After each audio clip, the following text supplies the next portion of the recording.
Welcome back to Non-Neutral Zone with Josh and Brandon.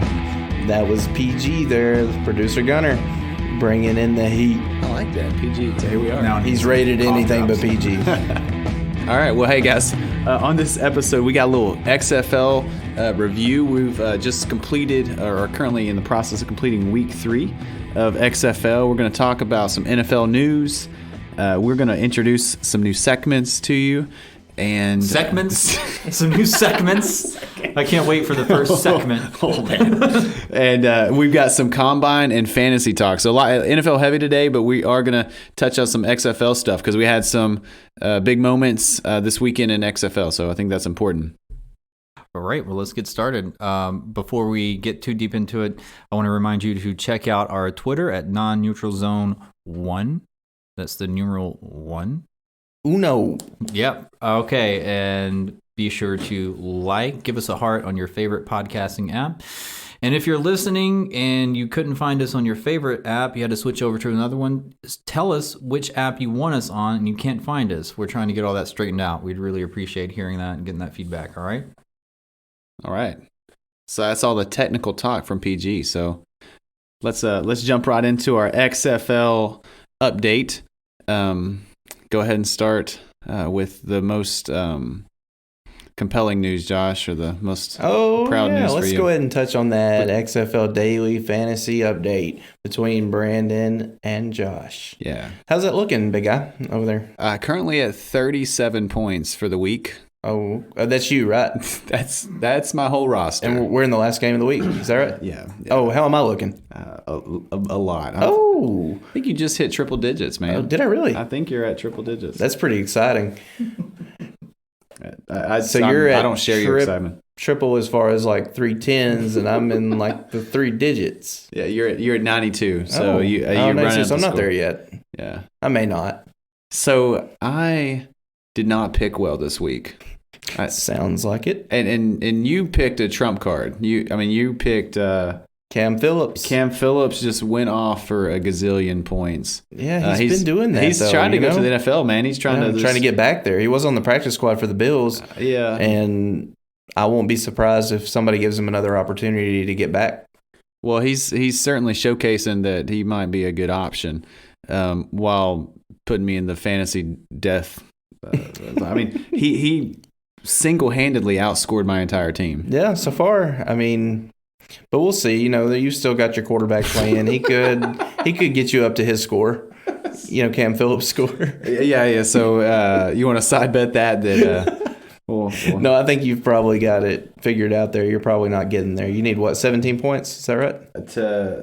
I just moved, so I need 14 points. Oh, only 14 more. Okay. To pass Cam Phillips. I'm not sure where they're at in the game right now. Do you know? Second quarter, halftime. Okay, and what's the score on the game? LA is currently ahead of DC 27-3. Oh, so they kicked a field goal before halftime. Yeah. Didn't know that. That's it's kind of surprising. DC was a pretty heavy favorite, I believe, even though they were, like you called it last week, they were traveling to the West Coast. So which is not harder as hard as traveling to the East Coast, but yeah, I think DC might have been riding a little high after just a couple easy victories. Yeah, and we'll see if Cardell can dig him out of that hole, get back on his winning streak. He's never lost. So there's time, man. That's just like, and he's your fantasy quarterback. Really, for your fantasy quarterback, that's where you want him. You want him in a hole, not with a lead. So right, he is in a hole. Yeah. I'd say he helped dig it. I've not seen the stats, but I'd say that he helped put him in that hole. Usually, when you're down by 3 scores, there was a turnover somewhere. Yeah, it's not been the good day for DC. So let's go ahead and review the daily pick'em from last week, so we can see where we are on that, because I think that's relevant. Yep. Do you have those? Do you have who we had? I know it was you had Dallas. Oh, come on, guys. We both had Dallas. Yep. Yeah, we both had Dallas. Yeah, we both had Dallas, so that was a wash. Yeah. They pulled out the victory. So where we were different was you had St. Louis. St. Louis laid the smackdown, and I took New York on a whim, basically because I hate your Battlehawks, and New York just let me down, just like my Tennessee Vols. Yep, New York. I didn't expect it to be that bad. I thought they may come back in with a chip on their shoulder after last week, where they came in and McClellan calling out the coaching staff and all that. But instead they ended up on their third quarterback in the game, and that guy came out and said that he learned how to play quarterback on YouTube. So they were doing an interview with the New York offensive coordinator. I don't remember his name. He's old, like all the other coaches. And New York had driven it down to score, and they only needed they were only down by 20 at that time, so a couple 9-point touchdowns, and they could get back in it. Right. And they'd run the ball down there, and they asked the offensive coordinator what happened, and he just basically said, "My quarterback sucks." So great coaching. Yeah. I mean, calling out your quarterback like that in the middle of a game, that's always pretty strong. But the biggest surprise of the week to me, and we both we both got this one right, the Houston Roughnecks against the Vipers, that turned into a pretty high-scoring game. The Roughnecks gave up 27 points. Yeah, I was surprised that the Vipers actually showed a pulse. Oh, yeah. Yeah, and I think so Mark Trestman actually gave up offensive play calling duties to his offensive coordinator, and it seems to have helped. But, so before half, they went to Quentin Flowers at quarterback, and they were moving. They scored a couple of touchdowns with him under center. Well, then it got into the 2-minute warning, and it actually played to the Vipers' strength because they like to run the ball with the rules in the XFL where the clock doesn't start moving until 25 seconds on the play clock, or on the on the play clock. So it played to their favor, but they pulled Quentin Flowers and put in Cornelius again, and they stuck with him in the second half. Quentin Flowers was not seen again, so it was questionable coaching once again for the Vipers, in my opinion, because they were moving the ball, they were scoring some points, and it was their first touchdown as an organization in week 3. So, Quentin Flowers scores them their first points, first touchdown. They've kicked some field goals, and then they pull him out of the game. Well, they can't kick him out of the league yet. That team. So there's score touchdowns, but you got to wonder if Vince McMahon or Oliver Luck are thinking, man, we made a mistake by hiring this or letting this coach be there, or letting this team be. I mean, there's some bad teams. Yeah, but at least they put up some points, and that's what people want to see. They want to see the points. They do, yeah. So what has been the most? So we're kind of in the fantasy realm, or actually, hold on, we need to cover our picks and make sure we see. Yeah, let's go ahead and make sure. Dallas Renegades beat Seattle. We shared that one. We shared the Roughnecks. So the only places we differed was with this game currently being played. I picked DC, and I had LA, and you had LA. Right now, it's looking like you're going to win that one. We're going to split this week. It looks like currently. We'll update that before the end of the show when we find out who wins the DC LA Wildcats game. But I won the St. Louis Battlehawks, and you won the daily fantasy this week. And I'm going to win the daily fantasy by a pretty big margin, and that's what matters. I mean, yes. So.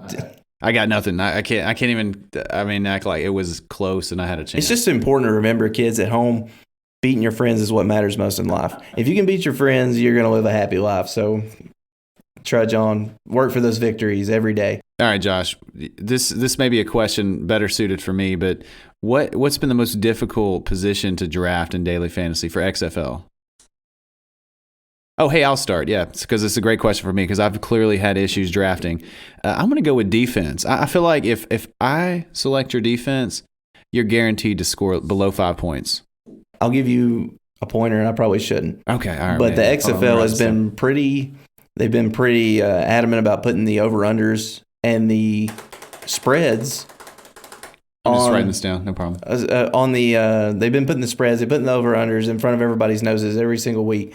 So what I do is I look at the projected spread. If you've got a team that's favored to be over, to be a heavy favorite, like today it was the Battlehawks, that's who I played it on defense, they're going to be behind.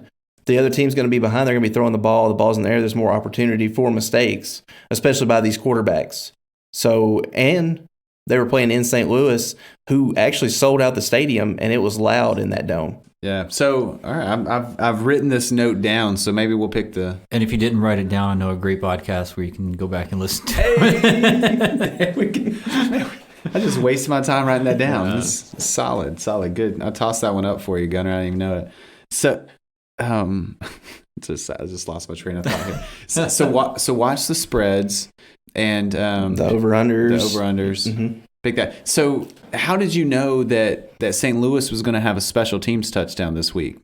I mean, you don't know that, but you know that you're going to be in position to get scores on defense every time you can get it in their hands. So like that's kind of fluky with the special teams touchdown, but it was fun to see. It's the first one they've had this year. I'm glad it happened while they were on my fantasy team, kicking the dog dirt out of you. Yeah, they did. But so it was a fun play. It was the first kickoff return for a touchdown ever. It was a reverse too. So. Yeah, it was creative. Something that clearly they're spending some time on special teams, which I'm not a fan of. But in the XFL, you need to spend some time on in all football. Let's just go ahead and clear this up. He's not a big fan of it, but in all football, you have to spend time on special teams. If you college coaches, if you're listening to this podcast, I need you to save 15 minutes of your practice and don't practice returning kicks. You can fair catch it and get it at the 25. It's bold. Spend that time making your defense better. That's all I'm saying.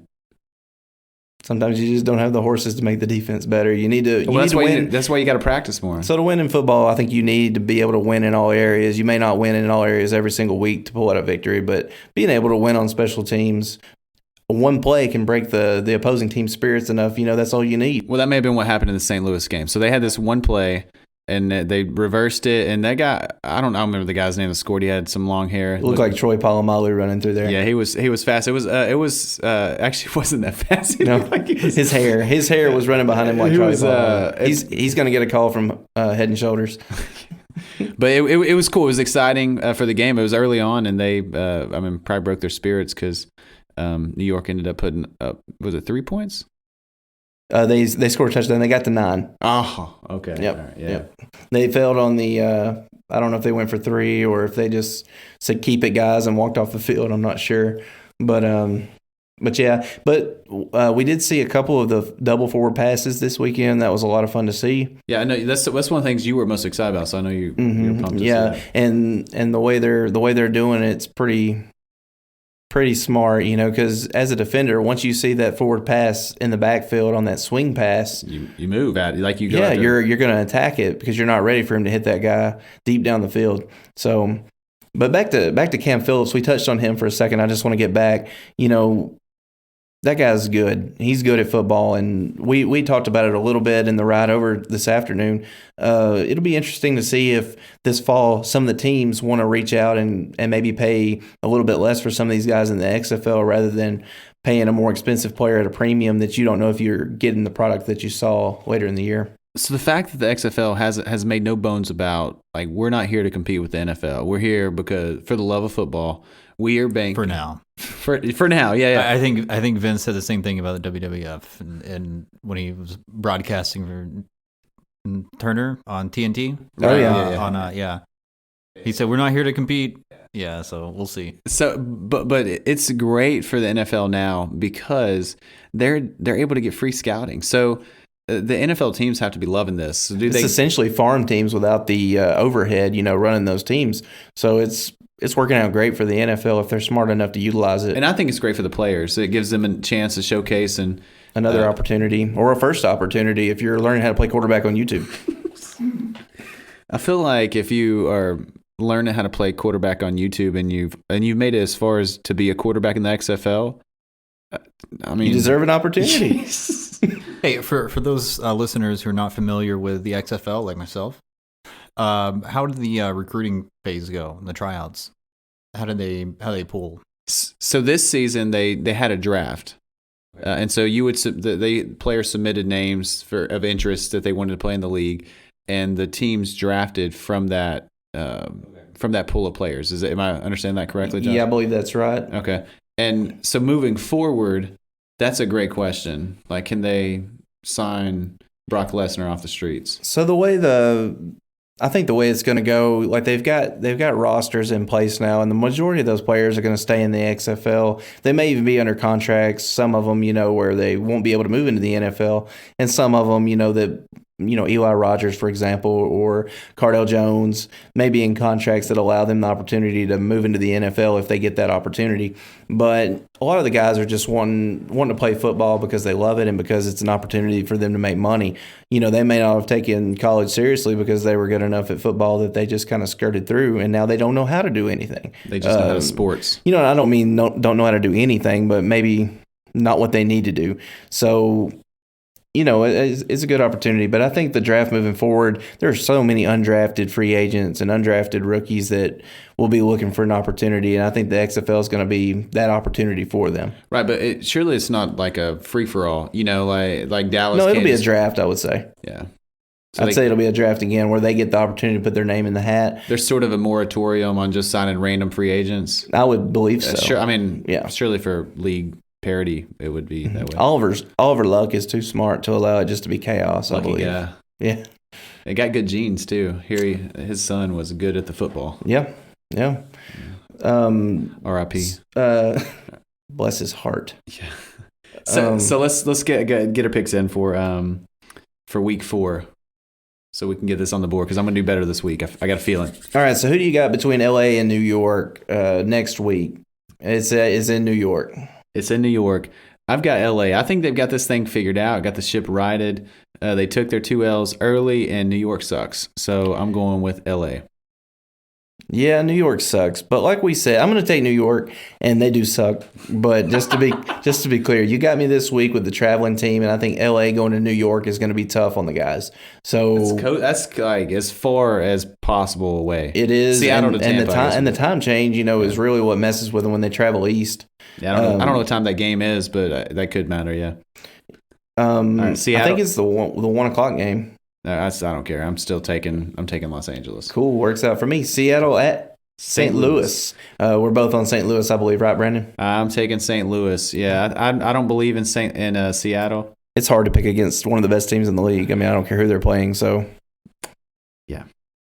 Moving on, we're going to go on to Houston at Dallas. I assume you're taking the week. You're taking Dallas, right? It's your team. I'm taking Dallas. Yeah.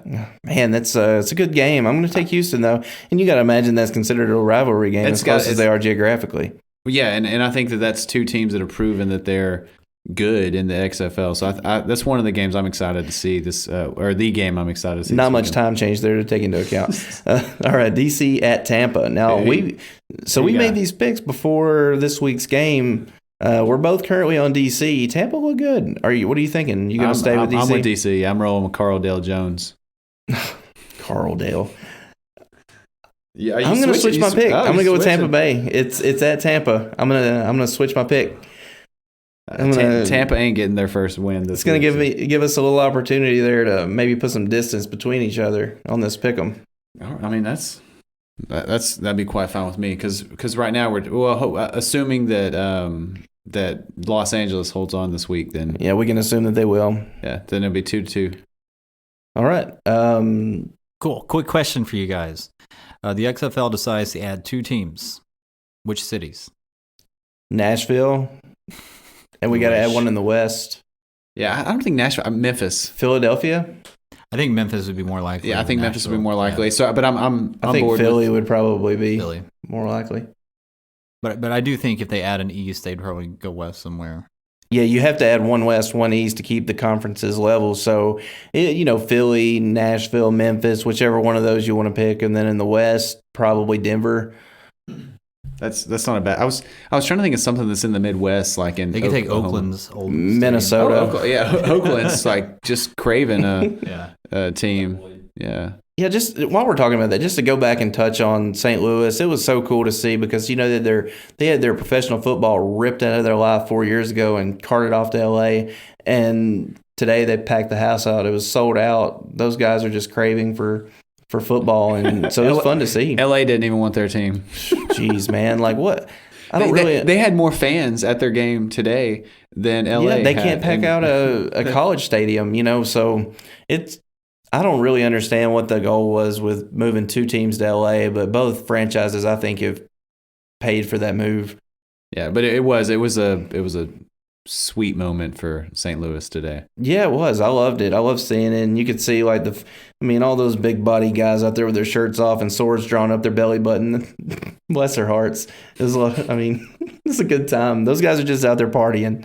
So, and they tailgated like crazy. So they're having a great time with it, and I like seeing it. That's what sports are for. Do you think that there's expansion in the XFL's future? You think that they would expand that quickly? I think they need to. Just with two conferences of 4 teams in each. I think and 2 teams is reasonable. There's enough as long as they're. So I think when I say they need to, I think it's important that if the talent's there, that they do it. If they don't feel like they have the players to be able to make an expansion, then they should just stick with 8 teams. But I think seeing the players of the bar is relatively low. Not that they're bad players, but there's enough other undrafted players out there looking for an opportunity that could fill 2 more rosters. So my only thing is you see the issue with teams trying to find quarterbacks right now, and that's where the gap is. So. Yeah. We can kind of joke about it, but Te'amu and Philip Walker and Cardell Jones, those guys are good at playing quarterback. Yeah. So, Landry and the other teams are looking for the Landry Jones at a lesser extent, but they're looking for those players, and it's hard to find. I think with the XFLC, it's like, okay, we've had a successful season. The offseason is going to be a lot more intentional. They're going to have a little bit more focused practice. More of a process. Yeah, I think maybe some players are like, yeah, this is cool, but we saw what happened with the AAF, and so they've just dipped their toes in the water, and so now they're going to run hard after it. And I think with the pay structure, too, that really keeps them involved, because those victories mean more to them than if they weren't getting that bonus to win games. Yeah. So we can close it up there with the XFL. We got a lot to talk about with the NFL and some fantasy and all that kind of stuff. So let's move it on. That just happened. Okay, in the news this week, NFL news. Drew Brees will return for the 2020 season. Brandon, how does that hit you? Does it get you all excited? Butterflies in the stomach? Yeah. So in my way too early Super Bowl picks, I almost took New Orleans, but I didn't know what was going to happen with Drew Brees. I don't think it's a surprise that he's returning. He's taking care of himself. His physical, ability hasn't necessarily been what's kept him. He's an intellect guy, got a strong enough arm, and I'd want to play in that offense. He's still got Sean Payton, still got all his weapons. He can build on his legacy, and they've got the team that can run after it. I'm excited for that. I think Drew Brees is a class act. And so, do you think it makes New Orleans a Super Bowl front runner? Front runner for the NFC at least. So I know you like the Chiefs. I like the Chiefs, and I picked Green Bay to go against Chiefs. Knowing that Drew Brees is coming back and knowing what their roster looks like, I think I would switch my way too early projection. I think you have to, because you have to consider too the schedule. The NFC North's a lot tougher than the NFC South right now. So it's probably running through New Orleans and the NFC. So with that in mind, they don't want to go up and play in the cold in Green Bay. It'll be a bigger deal for them than the other way around. Cool. So. Yeah, okay. I like it. Alshon Jeffries in the news. The Eagles are interested in trading him. Josh, do you care? I'm sure they're interested. I'm sure they're interested in trading him. I'm not sure that anybody else is interested, but they're interested in moving on. Is he? He's still in the NFL. Oh yeah. He's had so many injuries. I think that's his biggest problem, because he's a big guy. He can go up and catch. Great possession receiver. When healthy, he's been fine. I don't know about transcendent or great, but I think it'd be cool if he could go to Tampa Bay. Weather's probably better there. It's better in Bruce Arians' system. He could be that underneath guy, kind of the Larry Fitzgerald type player. Doesn't stretch the field like Larry, but isn't quite as durable as Larry. But they've got guys that can stretch the field, and Chris Godwin and Mike Evans. They don't need him to be speedy. They just need him to be a dependable guy underneath to catch those slants and those curl routes. So I think apples to apples. We'll see where he lands, but right now I'm not super excited about Alshon Jeffrey. Apples to apples and same money on your team for a season. Would you rather have Alshon Jeffrey or Terrell Owens? Terrell Owens. Terrell's like 48. Yeah, but man, he's still a specimen. He played more games than Alshon. He's probably in better shape than Alshon. I can't disagree. Yeah. Really, though, Cam Phillips over either one. from the XFL. Yes, circling back. I mean, I don't hate it. I think Cam Phillips would probably be more durable. I mean, it's just more durable than. And Alshon's what's he getting paid this year? Like $12 million, something ridiculous. I don't know, probably too much. But we don't want to waste too much on Alshon. Yeah, the Eagles will tell you that. So let's move on. Let's move on. Okay, Greg Olson, after talking with Buffalo and Washington, signed with Seattle, the Seahawks. He has a 1-year deal for $7 million, 5.5 guaranteed. Brandon, how do you feel about that? I like it for the Seahawks. I didn't think that they needed a tight end. I thought that Hollister proved that he could fill in there when their guy went down. Big Montana. Yeah, Big Montana. That's his nickname. Who? Olson? No. Olson was with the Carolina Panthers. I know. Who called him Big Montana? Oh, their tight end. He tore his patella tendon or something. He's out the whole season. I already forgot his name. Oh, jeez. Oh, no. Yeah. But I thought Hollister filled in for him, and their guy's going to be back. So I wasn't expecting it, but because the expectations will be low for Greg Olson, he doesn't have to come in there and be the guy. He's never played with a quarterback who can get the tight end the ball like Russell Wilson. Russell Wilson is a guy who's going to look for his tight end, and he's going to throw him the ball where he can actually catch it. So he's... I just remembered. Sorry, it's Will Disley. Disley. Will Disley, Big Montana. Yeah, Disley. Yep. He was the number one high school player in Montana when he was in high school. So okay, that's what they call it. I think that nickname actually came from the fantasy footballers, though, and it just kind of sticks with me. But if you Google him, it comes up Big Montana. Okay, so Disley. They've made their mark on the industry. So I like it for Seattle. I like it for Greg Olson. Good for him. And good for he wasn't going to be able to contend for a title in Carolina, so he's on the back end of his career. Get him. Great. Like to see an opportunity for guys like that have put in the work and done well. All right, moving on. The Redskins released Jordan Reed. It clears up $8.5 million in cap space. Good for both parties. That's good. It's a win-win. It's a win-win. Jordan Reed's one of my favorite tight ends in fantasy. Not the past few years because he doesn't play, but just head injuries too. It's not like he's had ankle problems. Scary issues for him. Yeah, so real scary. I hope no one else shows him interest just for his sake, that he wouldn't be tempted to get hit again. Yeah, I agree. And I mean, the business side of it, they're probably going to give him an opportunity, and it's going to be, if he can work through it and get back, then good for him. But I hate to see him take that risk and at long-term damage if it's not already happened to him. So, because with those brain injuries, there's a lot we don't know, don't understand, and probably won't anytime soon. Yeah. Okay. Moving on. Josh Dachshund signed by the Jets. Man, that guy came out of such a bust wide receiver class. And I think he was the first one taken that year, right? Like, Josh Dachshund, was he the first one? He's a big guy. His draft class was he? He was with Perryman, Brashard Perryman, he was a former first round pick. Yeah, I think he was the first wide receiver taken that year, and he was so good in college, but he was a late breakout player. He didn't break out until his senior year, and those guys are kind of, you see them fail more often than they succeed because not level competition, but just like the guys that they have to beat out around them as seniors is less, because they're playing against younger guys. So, he's bounced up and down that depth chart in Washington. I thought that you were going to say he bounced from team to team. No, he's been on. No, he's bounced off and on my fantasy team. I'd love to see him do well, but I'm going to tell you, not a lot of hope there with the coaching situation in New York, and but sometimes a fresh start can do it. I mean, he's got the physical tools. I mean, he's big body, can jump and get it. He's a good receiver. I don't know what they're paying him, but probably not a lot. I mean, at this point, he's been in the league for 4 years. He hadn't broke out. You can't pay him too much. Yeah. I don't hate it as an ad for the Jets. It gives Darnold some more targets, and Robbie Anderson's gone. Yeah, I mean, if it's me, I'd rather keep Robbie Anderson, but I don't think he wanted to stay. No. I don't blame him. He drove fast out of there. Yeah, I'm sure he did. Moving on. I'm excited to talk about this next topic. Oh. I'm itching. This is the weed story. Getting the munchies over there. Just want to talk about it. Man, I'm just so anxious. Yeah, I think. All right. Big in the news, Greg Robinson. 157 pounds of weed. Mary Jane. Okay.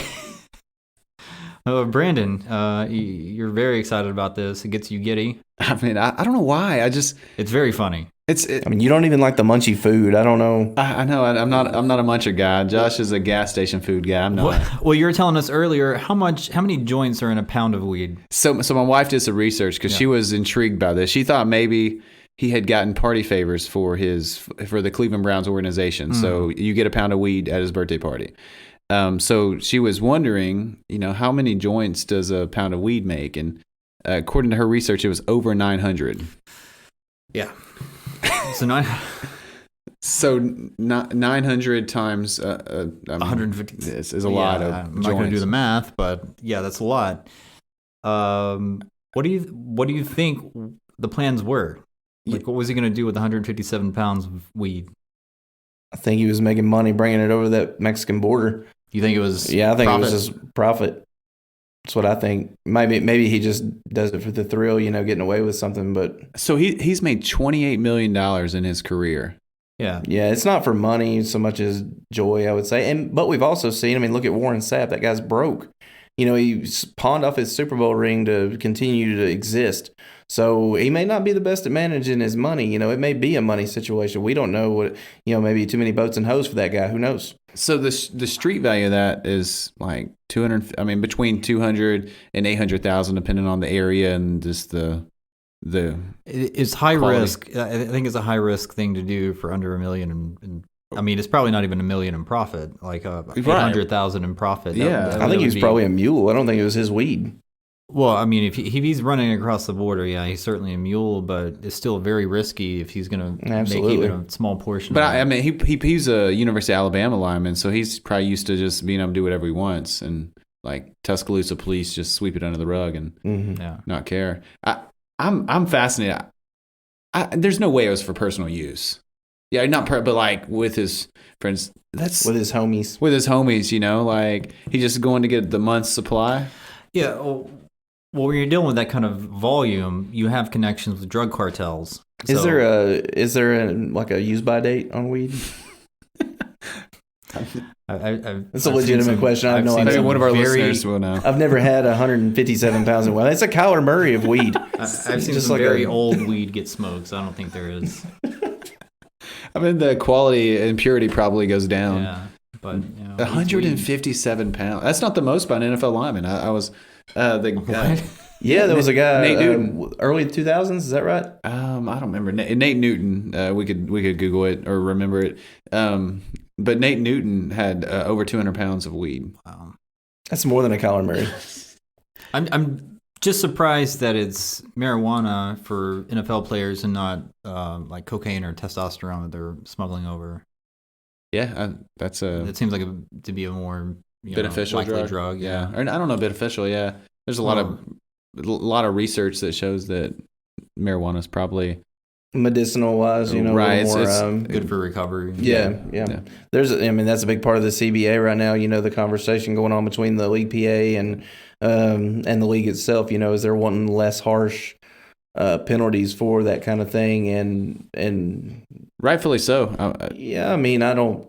The only thing wrong with it is it's against the law. So, and with it being legalized more and more across the country, I don't see any reason why the league should be cracking down too hard on. Maybe limit it, a certain amount within the system. Like, I don't know what the limit would be where it stops being medicinal and starts being recreational. So, do you think so? Just yes or no? Do you think that the NFL should test for weed? No. No. Yeah. No. Yeah. It's hard to make that a yes or no question. Right. But I mean, it's just black or white. It's not like that. But I'm no, probably no matter what. I don't think they should test for it. Yeah. Moving on. One last thing in the news. Let's just touch on it real quick about the CBA. I thought, just real quick. I mean, because for me, I just wanted to see what your thoughts were on it, Brandon, and if you think that. If there's anything you think that the players are doing wrong. I've heard some opinions that they're just kind of being little soft crybabies, because they're working 16 weeks out of the year and they're making all that money. Some of the stuff, which I get it. They're laying their bodies on the line every time they go out there. They can't do it forever. They're trying to make their money in a 10-year window or less, where we work for 40 or less. Hopefully, please, Jesus. And don't count on it. Yeah, I'm not counting on it, but I'd like to do less. Anyways, that's regardless.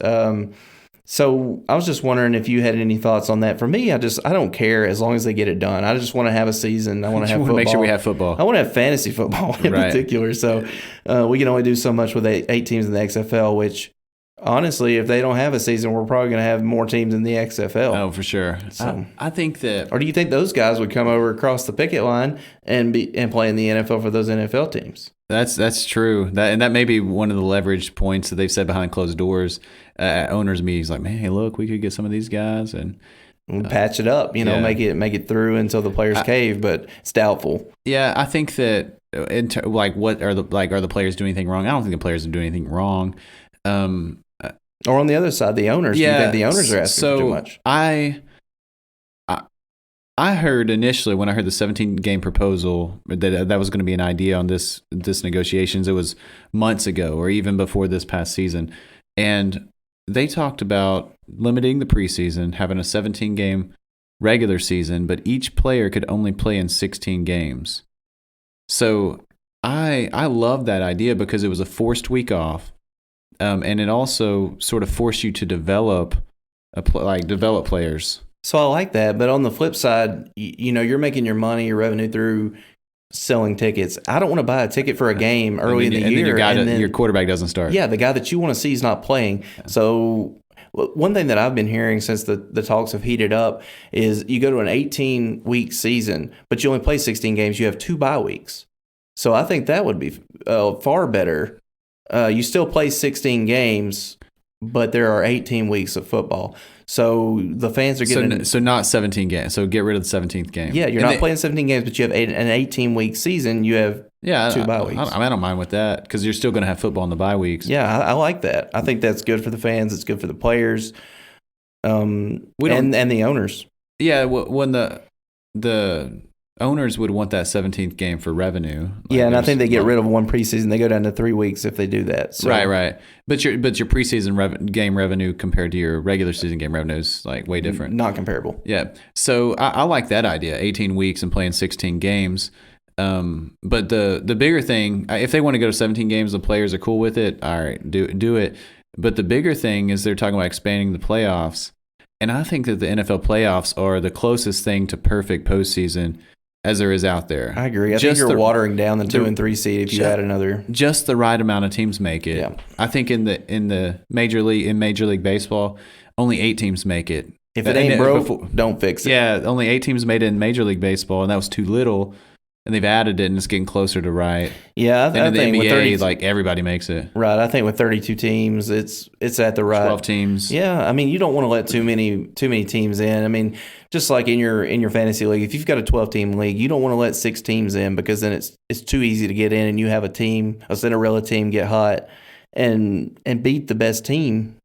So yeah, I think we're in lockstep there. I think we agree. So we can probably move on from it. We had some requests from some listeners, wanting to hear about that. So all right, halftime. Ooh.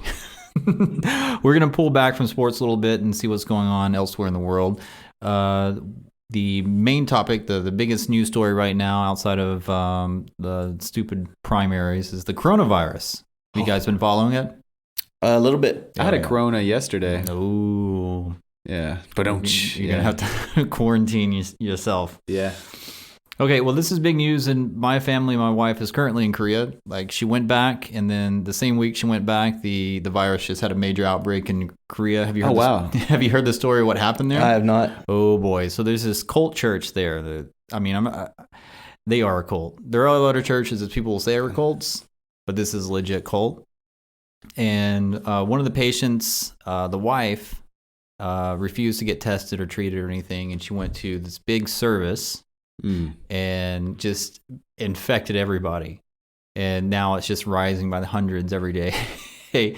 And the church is like kind of crazy, and they don't want to say, they say, oh, everybody's against us, and it's like the devil, and they don't want to get treated. And so they're having trouble tracking down everybody that could possibly be infected. So it's like the worst possible scenario. So what do they do? So when they track them down and they're like, all right, you were at this service and you have it. Do they spray them with Lysol, or how do you fix it? Well, the one thing one thing they need to do is see where they went, see who else they went in contact with, and see who else could be infected, and kind of spread out from there. But also, yes, test them and just keep an eye on them to see if they've developed a vaccine, right? Not yet. There are several people working on it that I know of, but I don't think they have one.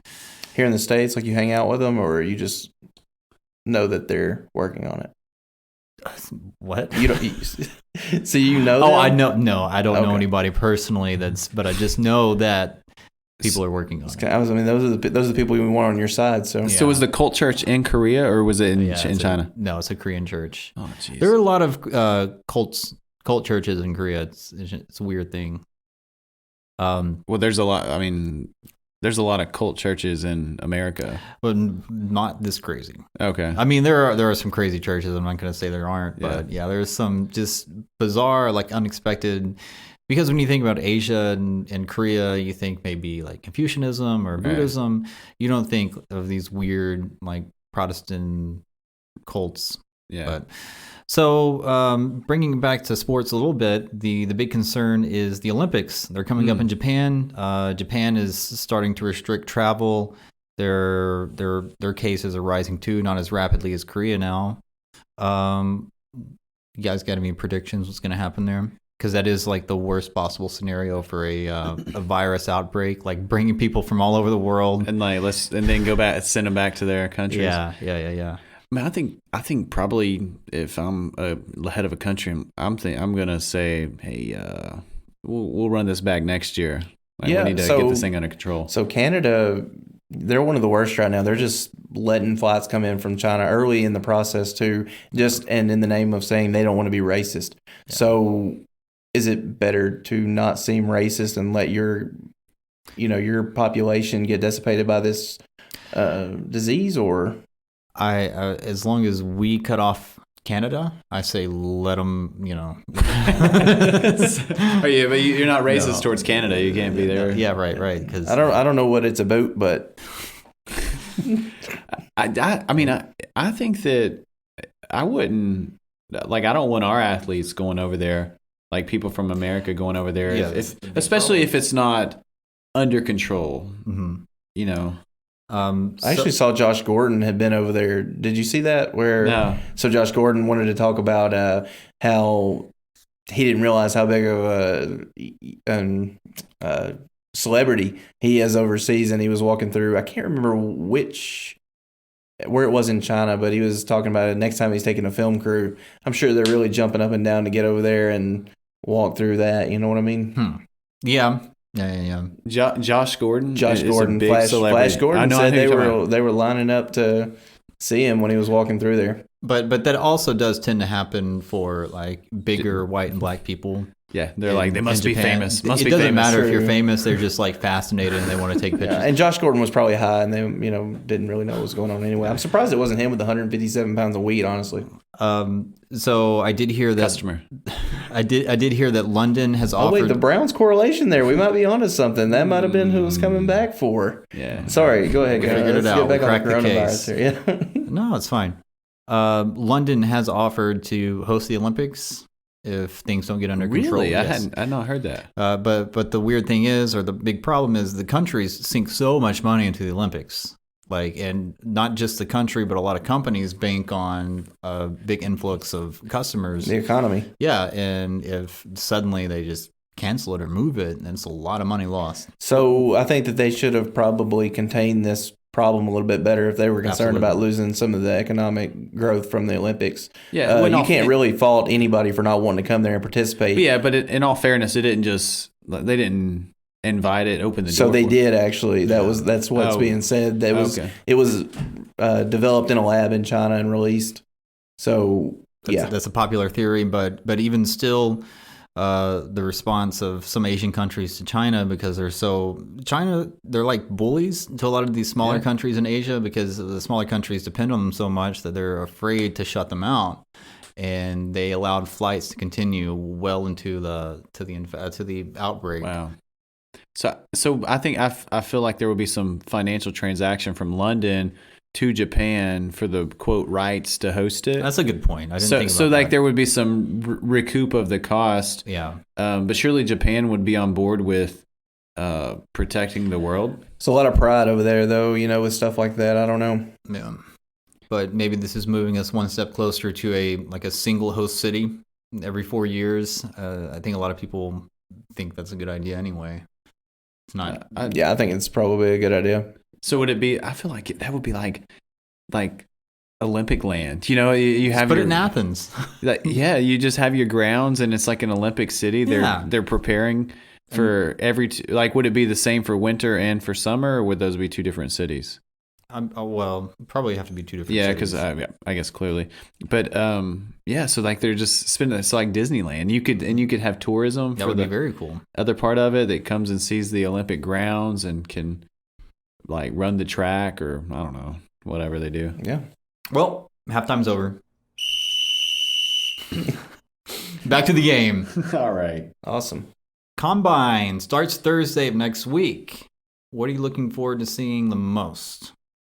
Josh, you want to start us off? Sure. For me, it's there's always somebody that surprises us with a time or on their 40, or maybe it's the bench press, how many reps they do, something like that. I'm anxious to see who surprises us with a good time or a good lift in those areas, because we map all this stuff out and we look at projections, for months on who's going to go where in the draft according to need. Mm-hmm. And then we always get somebody that just throws a monkey wrench and all that. And I can't wait to see the chaos ensue when that happens. Any predictions on who it's going to be? This year's DK? Not really. I mean, I'd like to see Chenault run a real fast 40 and kind of shoot up there with CeeDee Lamb, and knock down a couple of those Alabama receivers.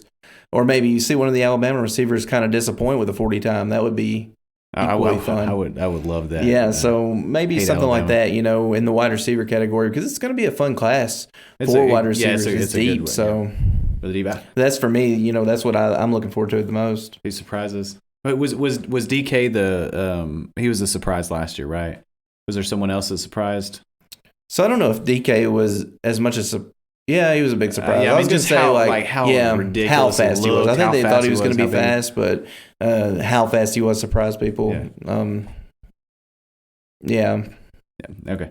So I'm a bench press guy. I grew up on the bench press, and so I'm always curious about the bench press and how many reps they do. But so I'm interested to see if anybody benches 50 reps.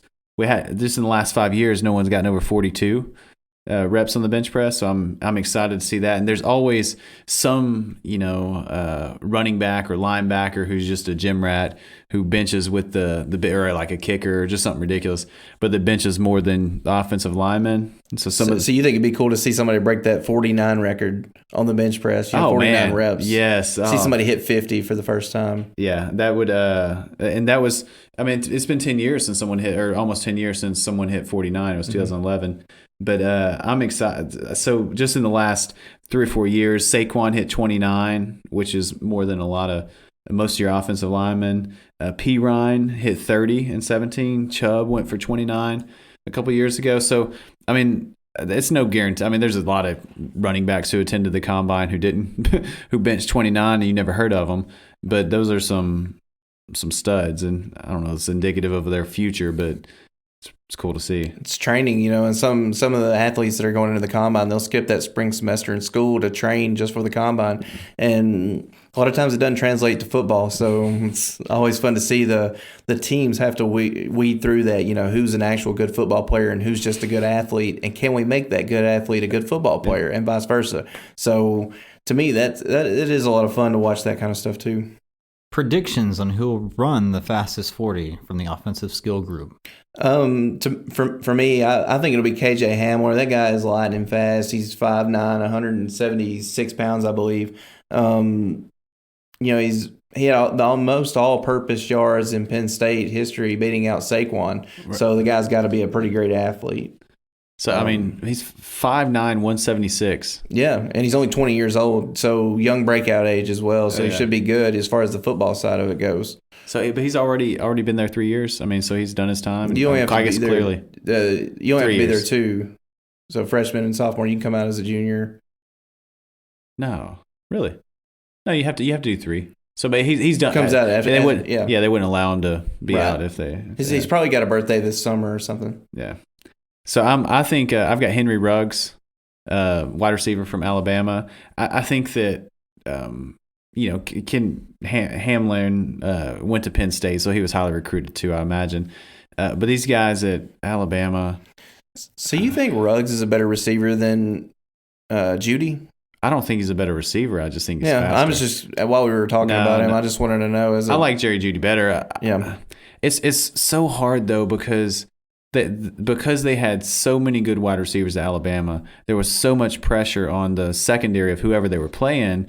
It's hard to say like can they do it when they're facing the top cornerback from another team? Like like they were always had single coverage because the high safety had to pick a guy. Yeah, so and I think that's why CeeDee Lamb for me, he's the number 1 wide receiver coming out because I think that dude's an alpha. Yeah, and they would queue on him. I mean, you had to.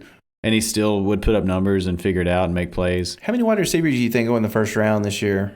I mean, there's an over-under set somewhere in Vegas, so I'd say 5. Oh, I was going to say 6 or 7 easily. I mean, I don't know we can probably look up the over/under and play a game with it. So I've got a business plan, and I talked about it last week for the draft. Okay, so are you ready for this? I was born ready. All right. So some of our listeners, this isn't necessarily an investor's pitch because I haven't fully thought it out, but basically the way that it works is I have an event production company. And during the spring and summer months is when our production company is kind of working, and we're going to work with high schools around the country. And so I think you just find Friday Night Lights towns, small high schools. You could do big high schools too, but you work with high schools, and we provide all the resources, materials, and infrastructure to set up like a mock combine, like the NFL combine at your high school. And so it allows for players to get officially timed in the 40, the shuttle, the bench press, all the things. And then you actually have age categories where you rank them. So it's like a competition. So that you have weightlifting competitions or CrossFit, different type of workout competitions, but this is for the combine. And so I know that sounds kind of cool. And there's probably some, rivals or one of those companies that host camps. But what sets us apart is that we work with local high schools and we allow adults to participate. And so we will funnel money into your program as a fundraiser of sorts. And you as your parents can actually participate. So I think that gets some of these guys in Friday Night Lights towns ready to live their glory days. And I don't know if you've ever thought about how fast you can run the 40 at your current physical stature, Josh, but wouldn't you sign up for that if it came to your town? Wouldn't you go into an NFL combine test? Yeah, I would probably do that if I had a kid in the high school program. Currently, I wouldn't because I hate running. But if I had a kid in a high school program, but you just got to do it once. Do you think could you beat a 6-second 40? Oh yeah, absolutely. I could. 6-second 40? Yeah, we can do it after the show if you guys want. We'll film it and put it up on Twitter. Right? I put it on YouTube. Okay. Laser timed. You got a laser timer? I don't, but okay, we're not doing it after the show. I'll whip one up real quick. Dodged a bullet there. No, I think it's an interesting idea. I think there's a lot of possibilities and potential there. I think it'd be, capitalizing on the father-son, father-daughter relation, or even mother-daughter, relationships. Yeah. If you wanted to include that, you get them to do some tandem stuff, and kind of have a score system to level out, the parent and the child or young adult, I guess would be the way to say that. Have their scores leveled out together, some kind of handicap system where. Then you can just have like a big board, I think you said like a podium, to have. Yeah. I mean, it's a competition. Yeah, And it has the potential to get to the point where it'd be like an annual tradition for a lot of towns. Right. They get pumped up for it in Jazz. And let's do the combine. And they've drank beer all year and they're ready to up their numbers. Yeah. Could you think about dads, bragging at the Friday night football game? Yeah, I ran a 7.38 40 at the combine last year, hoping to break 7 this year. Jim's dad almost got to 8. I smoked him. I mean, I love it. I think it's I don't know where it's going, but it's been kind of percolating in my brain. I don't know. Is that a Shark Tank idea? Should I take that to? Yeah. Sure. Go ahead and make sure you promote the show while you're there.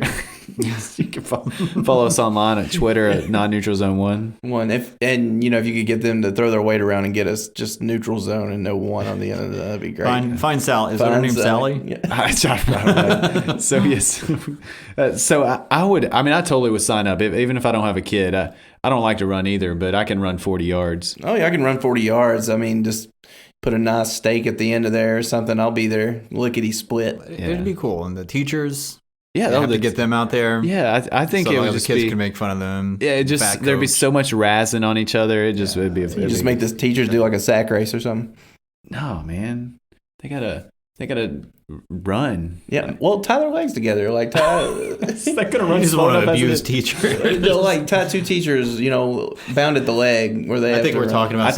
You're making a mockery of my business. Tying idea. Teachers down. Yeah, okay. you clearly don't think this is a serious there's idea. A category for that out there. Yeah. Don't Google it. All right, so we'll do some investigation, and if that gets off the ground, we might be looking for investors. So if you want to steal that idea and start the business, I'll sue you, but just give us a shout out on it. Just promote the show. Promote the show at non-neutral zone 1. Just one though. All right, let's head over. Okay, moving on to NFL fantasy football. Fantasyland. I would like you to give a lesson learned from the 2019 fantasy season that you're applying to the 2020 season. I'm not taking a tight end early.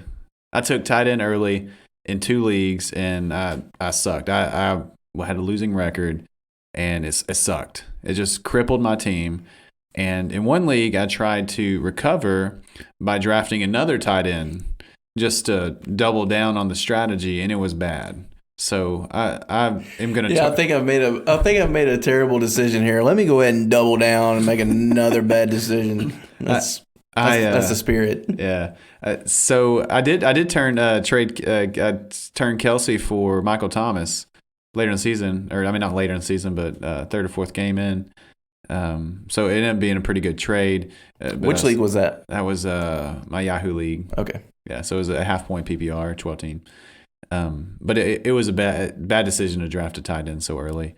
I remember you made a trade for Michael Thomas. You raped Cousin Dan in 1 league. Yeah, and that was also that was with Austin Hooper. That was Austin Hooper also tight end. That was one that I drafted later. Yeah, that was actually a good draft pick. Bad trade by Cousin Dan. Yeah. Shout out Cousin Dan. All right, Josh, how about you? Yeah, for me, it's just avoiding risk all the way around early. So instead of maybe taking a player with some injury potential, that I like, I may just skip out on that player and move on with someone a bit safer. So instead of going with, and it wasn't necessarily an early draft pick, but I took AJ Green in the 6th round, and man, I just didn't have a 6th round draft pick all year. So I think when you're taking those risks, it's got to be after those rounds, maybe around round 8 or something, somewhere right in there. You might want to consider at that point, making those more risky plays, but. There's no risk to take. There's no reason to take risk early on when all those players are great or good. Maybe when you get past the first 3 rounds, but let those other guys take those risks. Michael Watson and all those kind of guys. Nate Danielson, shout out, Bear Pig. Those guys. They can take the risk. I'm not going to do it. Not next year anyway. So who's risky? Like who's a risky guy that you're like not going to end up on my roster? Well, it's early right now. Yeah, I'm just that. I know you weren't playing for this. I'm just poking you. Maybe Dalvin Cook. That guy seems to get injured every single year, and I like him. I think he's super talented. But if I'm at the beginning of the 1st round, he's probably not going to be on my team. Because I'm not going to make that risky play. Amari Cooper, AJ Green, and Robbie Anderson are currently set to hit free agency. Let's assume they do. Who would you be the most excited about in fantasy if they went to the team you choose? Who you got, Brandon? I heard rumors about this last year around trade deadline, but I think that I like AJ to New England. I mean, Brady hasn't had a guy like AJ Green since Moss, maybe. I mean, I don't think Edelman is on, like, has a ceiling that AJ had, a good receiver. So you're talking about just like a big guy that's fast, can take the top off the defense. He's not had a guy like that except for Randy Moss. You're right. Yeah. So and AJ Green hasn't had a quarterback like Brady ever. I mean, he's or an organization like the Patriots ever. So I would love that, and I think that it's a place that. They've proven that they can win without wide receivers. So if he needs a week off, they can do some load management and keep him healthy. So I like AJ to Patriots. I'd draft him. Yeah. I mean, there again, you got to consider though the risk because he's going to go early. If he goes to New England, the hot machine will start building. As long as Tom Brady's still there, the hot machine's going to start building, and he's going to go in the third, fourth round. And at that point, is it worth the risk when you could still, you could take a guy like maybe Tyler Lockett or oh, for sure. Yeah, but if I'm going to put him on a team that I want, I'm going to make him it's going to make him sexier. So I don't know, he would end up on my team. I just like him as a fantasy guy. Okay. Cool. We're not talking about where we draft him. That wasn't part of the question. Well, you said you wouldn't mind to have him on your fantasy team, and I was just saying he's going to cost. If he goes. It's assumed it's at the right price. Don't question my. It won't be. Who you taking? For me, it's Robbie Anderson. The guy's super fast. If he could go to the Green Bay Packers, Aaron Rodgers, he's still one of the best deep throwers in the game. Known for those Hail Marys, and I think that Robbie Anderson could catch a few of them from him. That's not really Devontae Adams' game, I don't think. He's more of a well-rounded receiver that can do it all. So having a guy like Robbie Anderson that could complement him on the outside, it would be beneficial to the Packers and for Robbie Anderson. I mean, just getting out from under Adam Gase would be a huge benefit for Robbie Anderson. Any player. Yeah, any player. My goodness, that guy, terrible. I was trying to. I couldn't remember how fast Robbie Anderson was. I mean, he's very fast. He ran a 4.36 40 in 16. That's fast. It has great hair too. Great Aerodynamic. character. I think there's a couple cops of the New York area that really like him. What else you got, Gunner? Well, just wait, and I'll. Oh, that chemistry! Love it. Okay, it's important to be in a fun league. What is your favorite rule, scoring setting, or league feature of any league you play in? I'll go ahead and start off right here. So I'm the commissioner of our league of record, and I've implemented several rules throughout the years.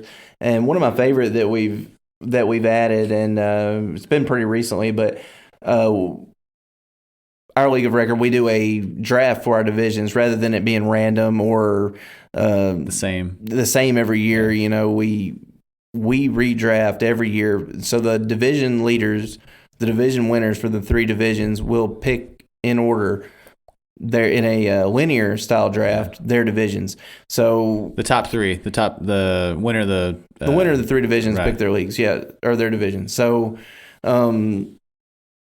it's fun because it's kind of like being picked in gym, where if you're picked last, it sucks, but in this, it's actually good if you're picked last. If you're picked first, you suck at fantasy football. And as a person, hey, Dylan,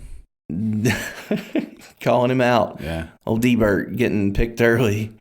Not by me though. Yeah, it will be. It will be by me. Yeah. So that's one of my favorite rules that we've made, and I think a lot of leagues would benefit by adopting that. Yeah, it prevents parity. If you have someone in the league that sucks and they're gonna still be in the league, it keeps that same person from winning the division every year. Because they just happen to be in a league with garbage managers, or in a division with garbage managers, which says a lot more when you win your division every year. Right, but it could be that if you've picked them, you mean? Yeah, I mean, it's just that your division changes every year, and you still win your division every year. Yeah, for sure. It's more impressive, and I've impressed the heck out of myself the past few years.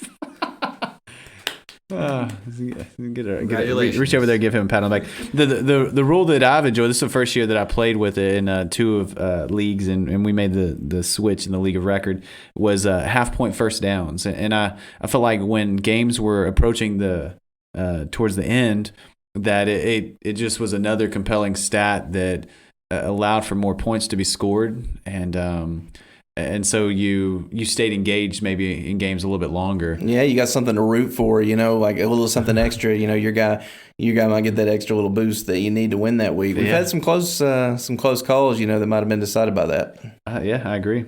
I have one. Yeah. We don't do it, but I think it's pretty interesting. Well, let's hear it. Yeah, all right. Each drop and each ad costs money, real money that goes into the pot. Okay. So I've thought about that, but as the commissioner, I've always thought that it'd be more work for me. Yeah, I think that's the problem. Set up some sort of blockchain system. Yeah. So it cost some nominal amount. Say $1. Say $1 for each drop and each ad. Maybe a trade would be $3. Yeah. So it keeps people from going crazy, and it makes you think about. Hi, Greg. We're talking to you. So I thought that was pretty interesting. I've some friends at work that do that with their leagues. Yeah, but I do agree that it would become cumbersome for the commissioner. Yeah. Absolutely. And so I was just thinking about that. There was a game this season that was it had to be decided by a half point because I was playing Gunner early in the season, and oh man, you remember what happened? Lev Bell, they were just running the clock out, and Gunner passed me. With Lev Bell just pounding the rock, and they gave him 38 touches. It felt like that game, but sure enough, he laid it on the ground. I was on an airplane after a 12 or 13 yard run, so he put it out of hand, out of reach, and he lays it on the ground and gives 3 points back, and I beat you by less than half a point. Gunner was in a lot of fun games this year. We had a pretty tight playoff game, didn't we, Gunner? Yeah, our game, you had the league record. Yeah, crushed him like a grape. Yeah. You might have had the least amount of points I ever scored in a playoff game. For that game? Yeah. Yeah, I think so. It was crazy low. I felt bad that Josh wasted all those points. On that I did in fact waste them because next week I'll lose to Micah Watson. Ugh. Yeah. Oh. Still burns. But I came in fourth, so I'm all right. Yeah. I'm satisfied. No, yeah, you should be. All right, that does it for Fantasy Land. And I guess that about does it for this podcast. Yep. We were going to give a little something extra there, a little game, but we're going to tack that onto an extra episode because we're hanging over on time here a little bit. We're going to do a better job with that for you guys. Gunner, you got anything? Nope. Just be sure to hit us up on Twitter, subscribe. Like us and subscribe on your favorite podcasting app, and please hit us up with any feedback you have. We'd really appreciate it. And that does it for the episode 2 of the Non-Neutral Zone. Thanks a lot. See you guys next week. Bye.